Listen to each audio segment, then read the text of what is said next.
ये लीजिए चाय। ये कप आपके लिए। Thank you. उम्मीद है कि आप चाय को पहले की तरह शरबत बनाकर पीते होंगे। तुम्हें मेरी सारी बुराइयां सबक की तरह याद है, लेकिन फिर भी नाराज हो।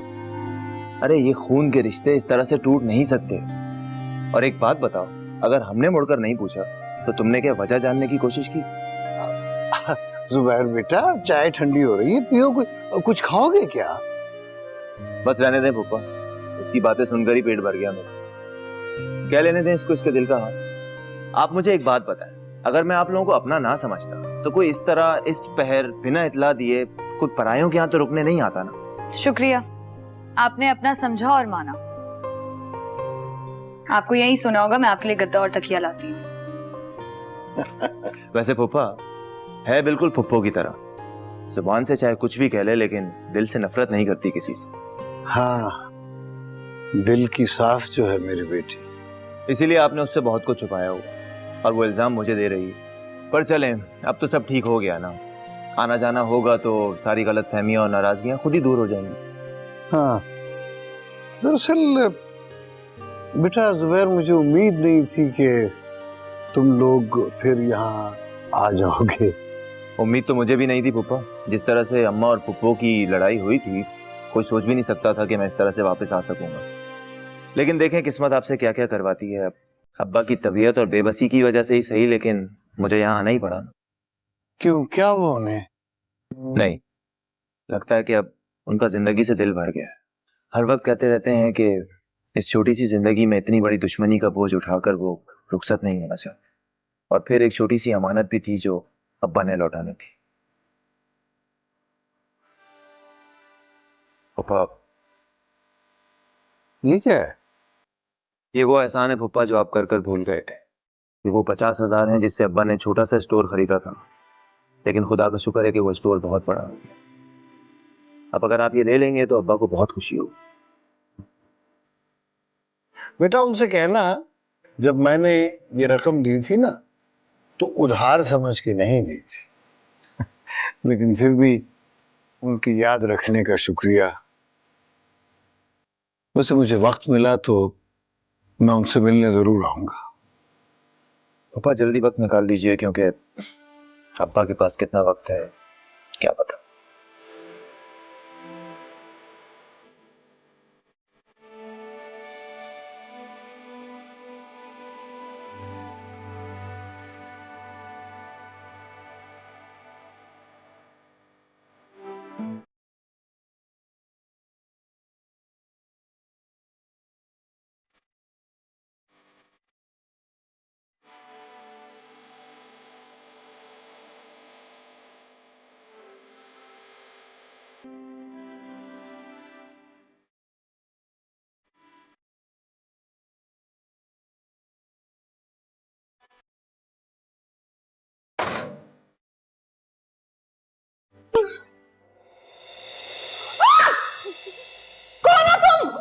जुबैर, जुबैर, पुप्पी जुबैर, जुबैर, जुबैर। कौन जुबैर? मैं किसी जुबैर को नहीं जानती। अरे तुम चोर हो ना, मुझे पता है। चोर हो ना तुम। ठहरो, क्या कुद्दूस साहब देखिए, तुम्हें मैं बताती हूँ, चोरी करने आए हो ना? क्या करने आए हो ना? अरे कहाँ जाते हो? हाथ छुड़ाते हो? मैं बताती हूँ कौन हो तुम? कौन हो? अम्मा, अम्मा क्या कर रही हैं? याद नहीं है जुबैर भाई है, एक ही कजन है, उनको भी आप मारने पे तुली हुई है। जुबैर भाई की क्रिकेट की बॉल की वजह से इस घर के सारे शीशे टूटे थे। याद है आप झाड़ू लेके पीछे भागा करती थी? पुप्पी इतना अरसा गुजर गया, वैसे आप भी बदली नहीं। आज भी बातों के बजाय ना हाथ ज्यादा ही चलते हैं आप। अच्छा अच्छा, तो तुम वो शैतान हो जिसने मेरे नाक में दम कर रखा था। अब तो बड़े ऊंचे लंबे हो गए हो भाई तुम, शक्ल भी बदल गई है। अब भला मैं कैसे पहचानती? शक्ल तो बदलेगी ना पुप्पी, और वैसे भी बड़े होकर ही इंसान की खूबियां जाहिर होती हैं। नजब कोई देख ले कितनी बदल गई है। सॉरी जुबैर भाई, अब मैं इतनी नासमझ नहीं रही हूँ। सच जानती हूँ कि आप मेरा दिल बहलाने के लिए मुझसे झूठ बोलते थे। कोई खूबियां नहीं है मुझमें।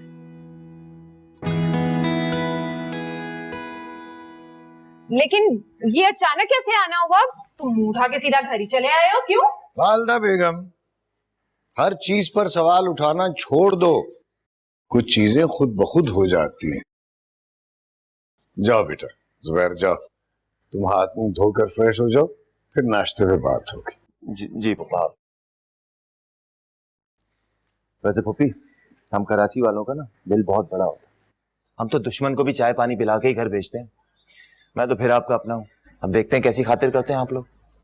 माफ करना जुबैर बेटा, मुनाफा तो तुमने अपनी तरबियत में सीखी होगी, लेकिन हमारे यहाँ ऐसा नहीं होता। खातिर करेगी ना तुम्हारी वो कजन, वो करेगी तुम्हारी खातिर।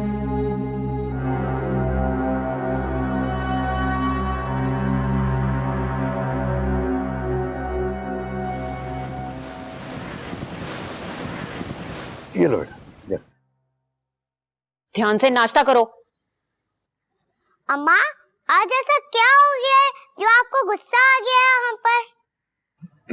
माशाल्लाह दोनों बच्चियां कितनी बड़ी हो गई हैं। हाँ माशाल्लाह। जाहिर है, जब इतने सालों से अपनों से मिलना मिलाना नहीं होगा तो क्या पता बच्चे कितने बड़े हो गए हैं। खालदा, या तो नाश्ता करो या फिर जाकर नजफ के साथ किचन में नाश्ता बनाओ। अम्मा, आप कहाँ उठ रही हैं? नाश्ता करें। अरे नजफ, अगर तुम इस तरह से इतनी खातिरें करोगी तो फिर तो मुझे यहीं रुकना पड़ेगा। हाँ तो ठीक है बेटा, तुम्हारा अपना घर है, जब तक जी चाहे रहो यहाँ। हाँ ऊपर ठीक कह रहे हैं आप, लेकिन बस मैं मैच खेल के कराची निकल जाऊंगा आज। वो घर वाले भी इंतजार कर रहे हैं ना। हाँ ये तो है। हाँ, घर वालों से याद आया, वो हमारी बेटी रीमा अब तो माशाल्लाह बहुत बड़ी हो गई होगी, वो अपनी उनके तालीम भी मुकम्मल कर चुकी होगी।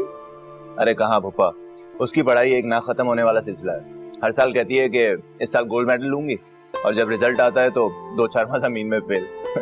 मैंने तो उसको कहा है कि भाई ये पढ़ाई वढ़ाई का चक्कर छोड़ो, घर गृहस्थी करो। और वैसे भी लड़कियों ने कौन सा तीर मार लेना होता है पढ़ के। लेकिन हमारी आपी ने तो गोल्ड मेडल बहुत सारे जीते हैं। अरे गुड़िया बेटा, आपकी आपी की तो क्या ही बात है। देखो, हर खानदान में एक अच्छा बच्चा तो निकलता ही है, और इस खानदान में वो आपकी आपी हैं। हमारे हिस्से की अकल शक्ल सभी इनके पास है। अरे बेटा, तुम कर क्या रही हो? तुमने कॉलेज नहीं जाना? तुम छोड़ो किचन को, बैठ के नाश्ता करो, जल्दी से फिर कॉलेज जाना है। नहीं अब्बा, मैं नाश्ता नहीं करूंगी। मैं बस अब तैयार होने जा रही हूँ, देर हो गई है। कैसी लड़की है, अब पता नहीं वहाँ क्या कॉलेज की कैंटीन से अलम गलम खाएगी बस। घर